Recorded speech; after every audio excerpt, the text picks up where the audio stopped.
Hello guys, MW studies এই চ্যানেলের পক্ষ থেকে আপনাদেরকে বহুত বহুত স্বাগত। আশা করি আপনারা ভালোই আছেন। আজ আমরা আলোচনা করব গণিত তৃতীয় শ্রেণীর পূর্ণমান 40 মডেল অ্যাক্টিভিটি কম্পিলেশন টাস্ক, যেটা কম্বাইন টেস্ট, যেটা আপনাদের পুজোর পরে মানে অক্টোবর মাসের পরে আবার যে হোম টাস্কটা দেবে, অ্যাক্টিভিটি টাস্কটা দেবে, সেটা হচ্ছে সেইটা নিয়ে আলোচনা করব। আর আমাকে এত সাপোর্ট করার জন্য আমাকে অনেক অসংখ্য ধন্যবাদ। আর প্লিজ চ্যানেলটিকে লাইক করবেন, কমেন্ট করবেন, অবশ্যই একটা সাবস্ক্রাইব করবেন। যারা সাবস্ক্রাইব করেনি পাশে থাকা বেল আইকনটা অবশ্যই ক্লিক করবেন। বুঝতে পেরেছেন? সো আর এটা হচ্ছে পার্ট 8-এর পার্ট 8-এ। চলুন আলোচনা করা যাক আজকে। তাইলে প্রথমে আছে 7টা কোশ্চেন, 7 নম্বরে। আপনারা শুধু যে উত্তরটা সঠিক সেটা উত্তরটা করলেই হবে। আমি একটু ব্যাখ্যা করে করে বলবো। একের থেকে একটা নিচের সংখ্যা 4টির 3 অঙ্কের সংখ্যাটি লেখো। 3 অঙ্কের সংখ্যা মানে কোনটা 3 অঙ্কের সংখ্যা? যেটা 3টা অঙ্ক থাকবে সেটা হবে 3 অঙ্কের সংখ্যা। তাহলে 3 অঙ্কের সংখ্যা অপশান হবে বি। এর উত্তরটা হবে সঠিক। তারপরটা হবে নেক্সট, পরেরটা কী বলছে? 1.2 2, 3, 4 সংখ্যা দিয়ে গঠিত 3 অঙ্কের সবচেয়ে বড় সংখ্যাটা কত হবে? 2, 3, 4 দিয়ে সবথেকে বড় হবে, ওখানে বড় হচ্ছে 4, তারপরে হচ্ছে তার থেকে ছোট 3, তারপর হচ্ছে 2, এখানে হবে 432। সবচেয়ে বড় অঙ্কটি কত হলো? 432, অপশান হবে সি। তারপরটা নেক্সট, পরের অঙ্কটা একটু করে দেখাতে হবে। তারপরটা দেখুন কি বলেছে 1.3-তে 238কে কত দিয়ে ভাগ করতে বলছে? 3 দিয়ে ভাগ করতে বলছে। 3 দিয়ে ভাগ করলে আমরা কী পাবো? 238 এখানে দিয়ে আছে, 238 সমান 3 গুণিত 79 হয়, আর ভাগশেষে 1 থাকে। তাহলে ভাগফলটা কত? তাহলে আমরা এখানে ভাগ করলেও অঙ্কটা বের করতে পারবো। প্রথমে 238কে 3 দিয়ে ভাগ করলে কত হবে? 3 7 21, 23 থেকে 21 বাদ দিলে কত হয়? 2। তারপরে 8 করতে 8 নামলো, 3 9 কত হয়? 27। তাহলে এখানে ভাগশেষ কত রইল? 1। তাহলে এখানে ভাগফল কত বেরোলো? 79। এখানে ভাজ্য কত? ভাজ্য হচ্ছে 238 আর ভাজক হচ্ছে 3, ভাজ্য হবে। তাহলে এখানে উত্তরটা হবে 79। বুঝতে পেরেছেন? নেক্সট পরেরটা। তারপরটা দেখুন, তারপরটা কি বলছে? সচিনের রান কত? 128 হয়েছে। সংখ্যাটিতে 2 এর স্থানীয় মান কত? 2 এর স্থানীয় মান এখানে অপশন দেওয়া আছে। 1 এর স্থানীয় মান থেকে বেশি হবে, না 1 এর স্থানীয় মান থেকে কম হবে, না 2 হবে, না 200 হবে। তাহলে এখন 128-এ 2 এর স্থানীয় মান কত? 2 এর স্থানীয় মান কত হবে? 20। বুঝতে পেরেছেন? তাহলে 20 হলে তাহলে প্রথমে অপশানটা কত হবে? 1 এর স্থানীয় মান, 1 এর স্থানীয় মান মানে কত? 1 এর স্থানীয় মান মানে 100। তাহলে 100 স্থানীয় মানের চেয়ে বেশি। 2 এর স্থানীয় মান মতো 20, 2 এর স্থানীয় মান 20। তাহলে 1 এর স্থানীয় মানের থেকে বেশি হবে কি? আদৌ হবে না। 1 এর স্থানীয় মান মানে 100, 100-র চেয়ে 20 কি বেশি? বেশি নয়। তাহলে বিয়েরটা কী বলছে? 1 এর স্থানীয় মান মানে কত? 100-র মান 100-র থেকে কম হবে 20 এর স্থানীয় মান। এটা একদম সঠিক। এখানে 100 স্থানীয় মান কত? 100। 1 এর স্থানীয় মান কত? 100। আর এখানে 2 এর স্থানীয় মান কত? 20। তাহলে 1 এর স্থানীয় মানের থেকে 20 কিন্তু কম, তাই জন্য অপশান বি এরটা হবে সঠিক। বুঝতে পেরেছেন? তারপরে নেক্সট পরেরটা কী বলছে? 1.5-এ 52-এর সঙ্গে 3 গুণ করতে বলছে। 52-এর সঙ্গে 3 গুণ করলে কত হবে? 52-এর সঙ্গে 3 দুগুণে 6, 3 5-এ 15, কত হবে? 156। এবারে আমাদের যে অ্যান্সারগুলো দিয়েছে সেই অ্যান্সারগুলো এ-এরটা হবে, না বি-এরটা হবে, না সি-এরটা হবে, ডি-এরটা। এখানে অপশান বি-এরটা হবে কিন্তু সঠিক। এবারে কীভাবে হয়েছেন দেখুন। এইটা কী বলছে? 5-এর সঙ্গে 3 গুণ করলে 5 3 15 যুক্ত 2-এর সঙ্গে 3 যোগ করলে 6, 3 দুগুণে 6। এখানে ক্যালকুলেশন করলে উত্তর হবে 21। এর সঙ্গে মিলছে না 156, তাহলে কার সঙ্গে মিলবে? বিয়েরটা কী বলেছে? 20-র সঙ্গে 3 গুণ করতে হবে, 20 3 কত হবে? 60 প্লাস 5 3 15, মানে কত হবে? 60 70 75। এইটার সঙ্গে মিলবে না। বিয়েরটা কী বলছে? বিয়েরটা 50 গুণিত 3, 5 3 15, আর 3 দুগুণে 6, 5 3 15, মানে 150 গুণিত 150 যুক্ত 6। তাহলে এটার সঙ্গে আমার মিলবে। তাহলে একশো কত হবে? 156। লাস্টেরটা ডিএটা কী বলছে? 5 গুণিত 2 গুণিত 3, 5 2 10, 10 3 30, এখানে হবে 30। তাহলে অপশান বিয়েরটা হবে সঠিক। বুঝতে পেরেছেন? নেক্সট পরেরটা। তারপরে নেক্সট দেখুন 1.6, একটি জামার দাম কত? 100 টাকা বলেছে। এইরূপ 4টি জামা কিনতে কত টাকা খরচ হবে? তাহলে 100 টাকা, একটা জামার দাম 100 টাকা, তাহলে 4টা জামার দাম কত হবে? 100 গুণিত 4 মানে 400 টাকা। বুঝতে পেরেছেন? তাহলে উত্তরটা কার সঙ্গে মিলবে? এর উত্তরে কী বলছে? 100-র সঙ্গে 4 যোগ করেছে, তাহলে কী হবে? 104 টাকা। এটার সঙ্গে মিলবে না। সেটা কী বলছে? 100 থেকে 4 টাকা বিয়োগ করতে বলছে, এখানে 96 টাকা, এটাও সি এর সঙ্গেও মিলবে না। বিয়েরটা কী বলছে? 100 গুণিত 4, তাইলে আমার 104-এ 400 এটার সঙ্গে মিলবে, অপশান হবে বি। ডিএরটা হবে 25, 100 থেকে 4 বাদ দিলে 25, কিন্তু অপশান বিয়েরটা হবে সঠিক। বুঝতে পেরেছেন? তারপরটা কী বলছে? 107-এর 360 ষাটকে 3 দিয়ে ভাগ করলে ভাগফলে শতকের ঘরের অঙ্কটি কত? তাইলে আমরা দেখে নিই, ভাগ করে নিই। 360কে 3 দিয়ে ভাগ করলে 3 একে 3, 6 নামালাম, 3 দুগুণে 6, 0 নামালাম, 3 শূন্যে 0। তাহলে এখানে ভাগফল কত বেরোলো? 120। এবার 120কে যে আমরা একক দশক শতক আকারে ভাঙি, তাহলে 120কে ভাঙলে একক দশক একক ঘরে 0 হবে, দশকের ঘরে 2 হবে, শতকের ঘরে 1 হবে। তাহলে আমরা উত্তরে কি বলছি? একক ভাগফলে শতকের ঘরের অঙ্কটি কত? শতকে, তাহলে একক দশক শতকের ঘরে অঙ্কটি হবে 1। তাহলে অপশন হবে সি, এরটার উত্তরটা হবে সঠিক। তারপর নেক্সট পরেরটা, সত্য মিথ্যা লেখো। সত্য ও মিথ্যা লিখতে বলছে, ট্রু অল ফলস।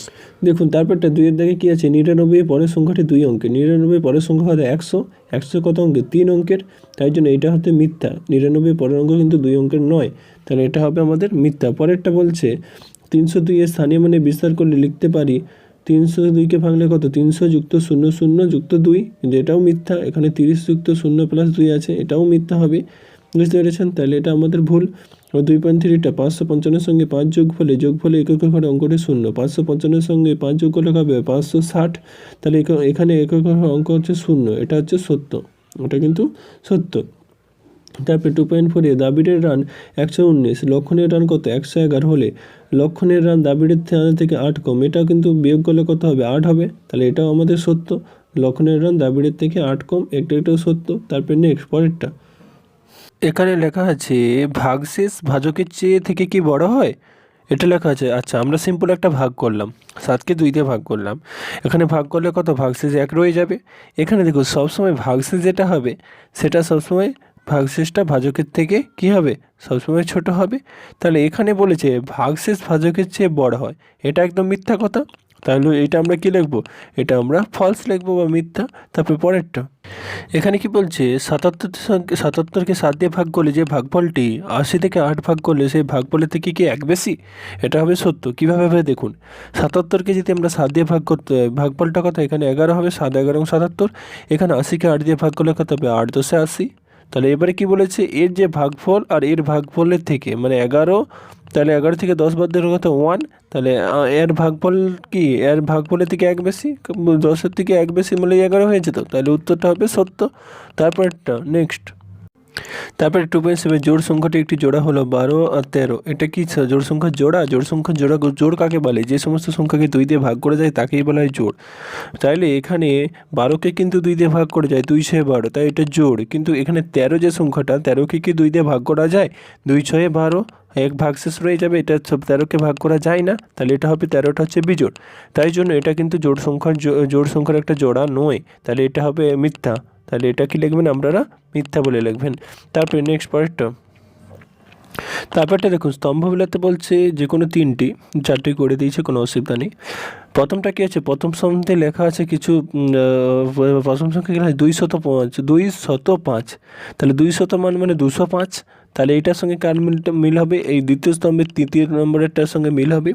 তারপর হচ্ছে 502 মানে 502, তাহলে 502 কার সঙ্গে মিল হবে? দ্বিতীয় স্তম্ভের পুরো লাস্টেরটার সঙ্গে। 500 যুক্ত 0 মানে 500 প্লাস তার সঙ্গে 2 যোগ করলে 502।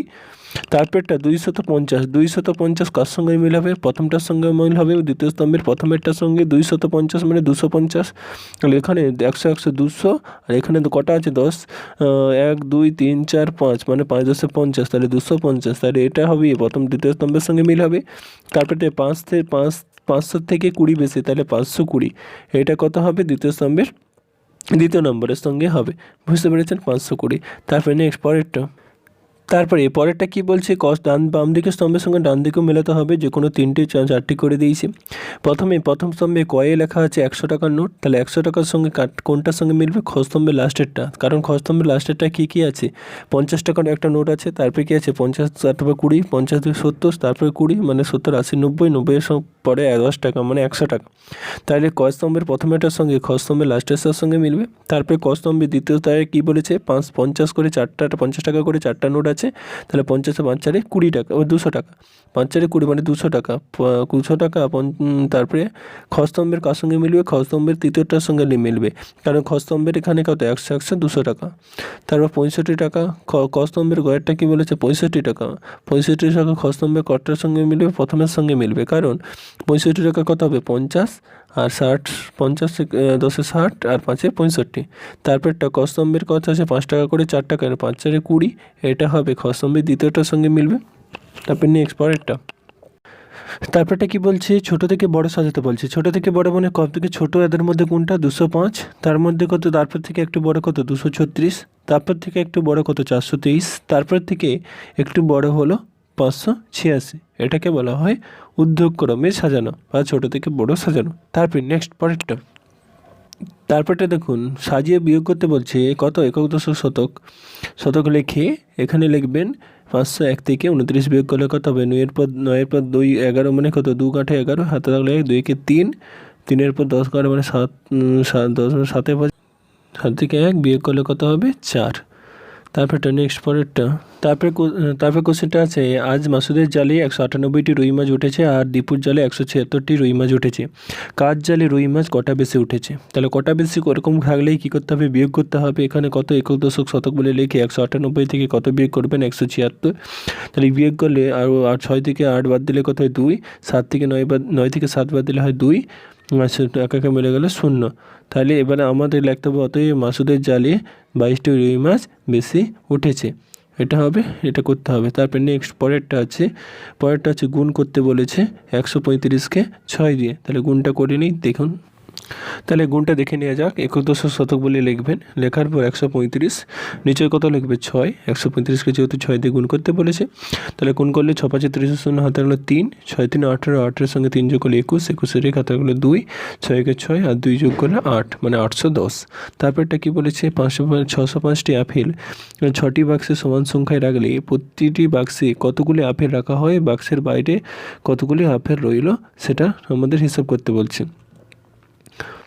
তাহলে কী করতে হবে, যেহেতু 605টি আপেল 6টা বাক্সের সমান সংখ্যা, কথাটা মানে হচ্ছে ভাগ করতে হবে। তাহলে 605-কে 6 দিয়ে ভাগ করলে 6 একে 6, 0 নামালাম 6 0 0, আবার 5 নামালাম 6 0 0, উত্তর ভাগ লাস্টে ভাগশেষ কত বলবে 5। তাহলে এখানে বোঝাই যাচ্ছে প্রত্যেকটা বাক্সে কটা 100টি করে আপেল রাখা হলো এবং বাক্সের বাইরে কটা আপেল পড়ে থাকবে 5টি। প্লিজ চ্যানেলটিকে লাইক করুন, সাপোর্ট করুন, প্লিজ সাবস্ক্রাইব করে দিন। Love you, thank you so much, love you.